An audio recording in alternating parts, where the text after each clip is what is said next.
Welcome to another tech video. Today we're going to be having a look at a Lenovo that we just bought for a client. This is the Thinkbook 15P.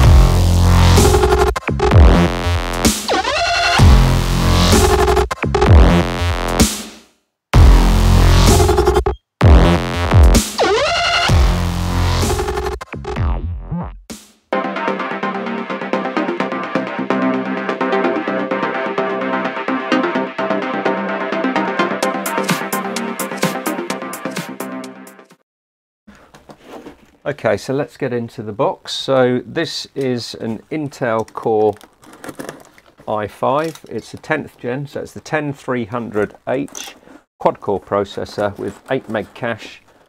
It runs at 2.5 gigahertz, boosting to 4.5 gigahertz. There's a quad-core. I think I might have said that already. So in the box here, we've got our UK power cable. Wow, we've got a substantial power brick. So wow, this is a 135 watt power adapter. So that's a bit of a beast. Inside the box we've got some really good packaging. Solid rubber packaging, top and bottom.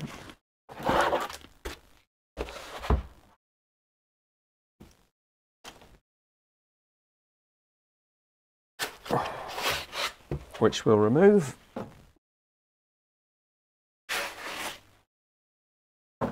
And then we've got a nice soft cloth, well, it's fairly soft cloth for the laptop. So it's great to see that they're not shipping this with a bag, with a plastic bag. And then inside we've got the unit itself. So this is a nice smooth finish on the top. 2 stripes, so we've got it's a sort of galvanized steel type of looking beast. On the back we've got our intake for the airflow, and our exhaust for the air comes out behind, in front of the screen actually when you tip it up. So yeah, it's a solid feeling laptop. 15.5 inch, 15.6 inch screen. It's a full HD 1920 by 1080, and it's 300 nits, so you're going to be able to see it in outside potentially as well. And wow, that's good. So the screen goes all the way down, lies completely flat, which I've not seen for a while on one of those laptops, but that looks good. Under here we've got our HD webcam. So this is a 720p webcam, and it's got a little privacy filter that you can just flick over. When you do flick it over, you can see there it comes up with a little red dot in the center to show that it's covered up. And then to open it up, you just flick it back. And then we've got our dual array microphones on either side. Okay, so with the keyboard protector removed, we've got a fingerprint reader. This is a backlit keyboard. The sound on it is, I think it's Harman branded stereo speakers, 2 watts, left and right, so stereo with Dolby audio. So before we go into it further, let's have a look around the unit itself. So starting off at the side here, we've got our power input. Then we've got our RJ45 connection, which is great to see that they're still shipping it with RJ45. So this is a gigabit port. Then we've got an HDMI out. This is 2.0, HDMI 2.0. And then we've got 2 USB ports. So we've got a USB Type A and we've got a USB Type C, and these are Gen 3.2 They are 3.2 Gen 1, so this is 5 gigabit second signaling rate. Now the Type-C port is only a data port, so it doesn't support a USB Type-C screen in there, so it's just connectivity basically. Then we've got a headphone jack, and we have a hardware reset pinhole, and then we've got an LED, which I assume is potentially either disk activity. We've got another LED over here, which I assume is power. Around the other side, we've got a multi-purpose SD card reader, followed by another Type A 3.2 Gen 1 port, and we've got some additional, looks like either intake or exhaust, potentially exhaust. And the reason for that, having two lots of exhaust, will be the graphics that come with this. So this comes with an NVIDIA GeForce GTX1650 Max Q that has got 4 GB of memory on board. So it's a bit of a workhorse by the look of it, this one. Really nice finish. So let's now have a look at what the upgrade options are. So to get into the unit, you're going to need a Phillips screwdriver and a prizer tool of some description, and we can see that we've got 1, 2, 3, 4, 5, 6, 7, 8, 9, 10 screws to remove. Okay, so once you've got the screws out, we are looking for a suitable place to get into the unit so that we can get the cover off. Okay, potentially your route in is either along the front or along the back. So let's just check along the back, see if it's any easier to get in there. Okay, there we go. So with a little nylon prizer tool, we can just force that in there, which should allow us to get in with a slightly better prizer tool. And there we go. Then we can unclip it. So once we've got into one place, we can just carefully slide that along the front, unclipping the retention clips.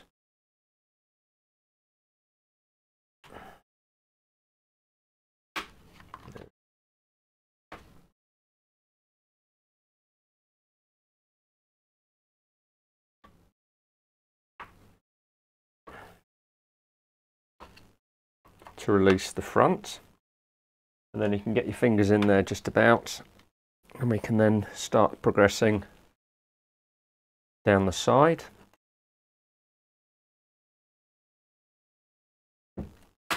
There we go.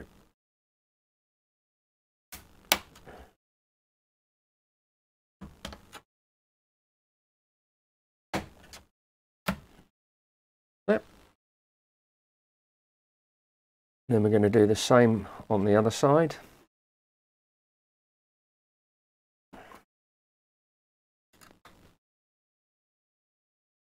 If we just turn this up here so you can see a bit easier. Just come down until you find the clip, just gently release it.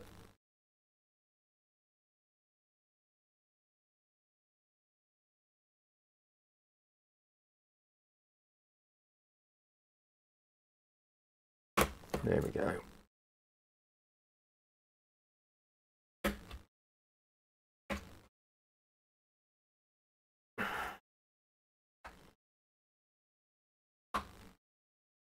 Okay. And that is now released all the way around. Now we just want to do the back edge.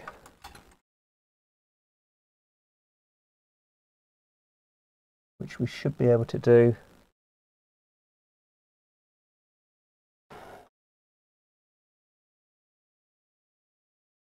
Just running that along there, unclipping that, and then again along the back. There we go.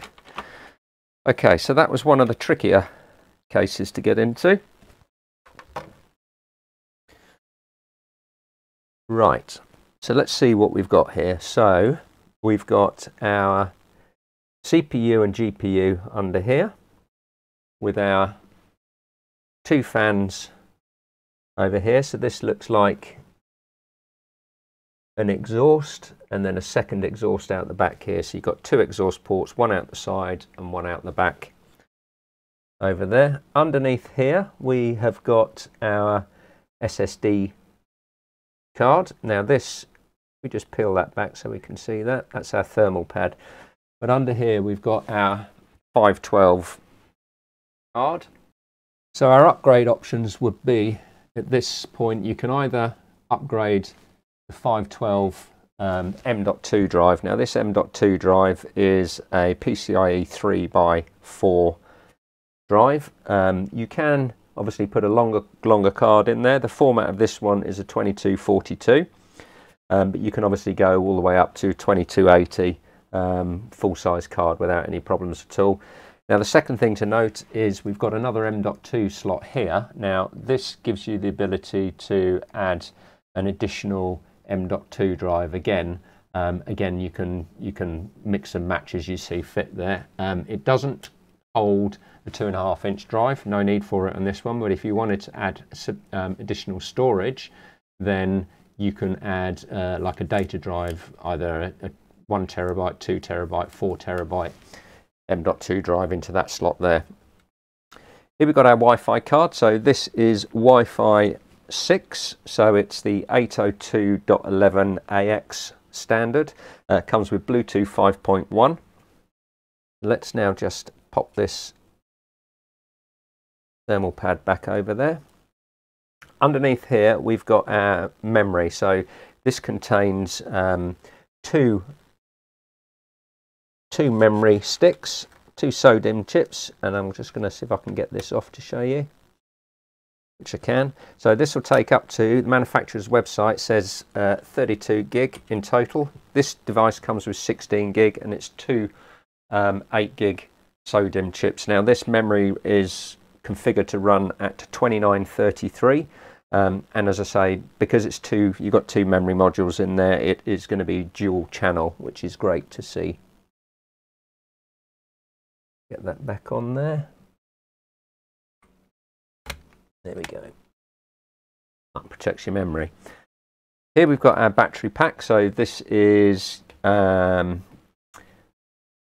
standard battery, but it's quite large, and apparently you're going to get 10.5 hours of standard usage out of this device, even though you've got a high-power graphics card and CPU in there. So yeah, all in all, pretty impressive. So the upgrade options are, you can take out the two 8 gig sticks and add two 16 gig sticks in there. I'm not sure if it supports anymore. The manufacturer's website says it will support up to 32 gig. I'm sure it will do more if you add more memory in there. And then the other upgrade options would be change out your original drive that you got here, although it comes with 512, so potentially leave the operating system on there and add in another M.2 drive here for your data drive. So that's all there is to it. So the screen, I'm not sure if I told you about the screen, but it's 300 nits, so it is plenty of brightness on there. And getting the device back together is just simply the exact opposite of what we've just done. So we're going to go around and clip it all in, just using light pressure just to snap the clips into place. Like that. There we go. And then it's just a matter of popping the screws back on. You want to make sure they're nice and tight, because if any of the clips aren't quite seated properly, it will pull the cover into place and clip it in for you. And there we go. Okay, so now we've got it connected. So all we've done here is we've got an HDMI output into our OBS Studio for the screen capture. We've got our power connected. Let's now open it up and switch it on.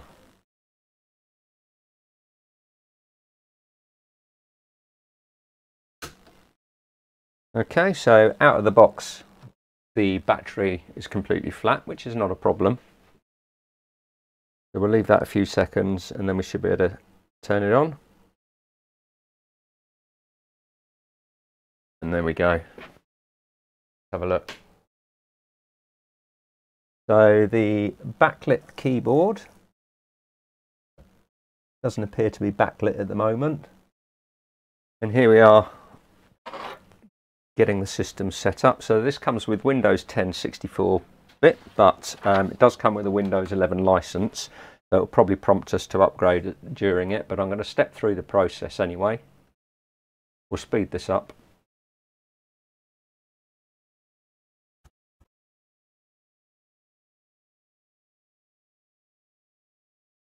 Okay, so I found the control for the backlit keyboard while this is starting up. So let's just dim the display. But you use your function key and then the space bar. So if you watch here, function key, space bar to turn it on dimly, and then brightly and off. So dim, bright and off. So that's the way to enable or disable the backlit keyboard. So let's go back and have a look at what we've got here. So I'm just going to click on maybe later. So the first thing I want to do is to go in and see exactly what comes on this machine. So we're going to go into our apps. Okay, so we've got AI Meeting Manager. I think we'll probably leave everything alone apart from, what is this, 40 media? Not sure. Ah, that's probably for the SD card reader. Glance by Mirror Metrics. What any of this is. Lenovo Vantage Service. Okay, Microsoft 365 US version, which is brilliant to see. The fact that they don't bundle 5 different languages on here, which is excellent. Everything else looks bulk standard, so no malware protection on here, which is good because we always remove it and put our own on here.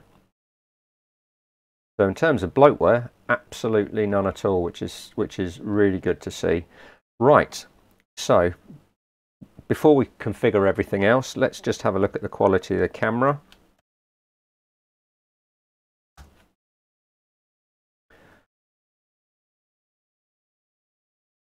Okay, we'll say yes to that. Right, so we did have a bit of instant flickering there, but it sorted itself out. So let's go into here, and flicker reduction is set to auto as opposed to 50 Hertz or 60 Hertz. So it will look at your screen content and then determine what it needs to set to stop the flickering. So I didn't do anything at all. Normally when I'm testing webcams, you get a lot of flicker and have to do that manually. So yeah, good to see that. Let's go back into our settings again and double check. So photos, 0.9 megapixel, 1280 by 720, that's a 720p camera, and videos 30 frames a second, full HD resolution at 720p again. Looks like we've got some face tracking here as well, which is quite interesting to see, and digital video stabilization. Not sure. Maybe it's a wobble. Okay. So we can close that down now. Let's now go and have a quick chat on the speaker quality. So I'm going to have to join to our Wi-Fi network. Okay, so let's have a look at this one. Okay, can't hear anything at the moment, so that is because it's probably outputting there, so I need to change that by going to our, yep, it's capturing it on there. Hello, my name is Sofia Komata. Okay, so sound quality is great. Welcome to another tech video. This afternoon we're going to hinge assembly on Sounds good. display panel, so we're going to be changing that today.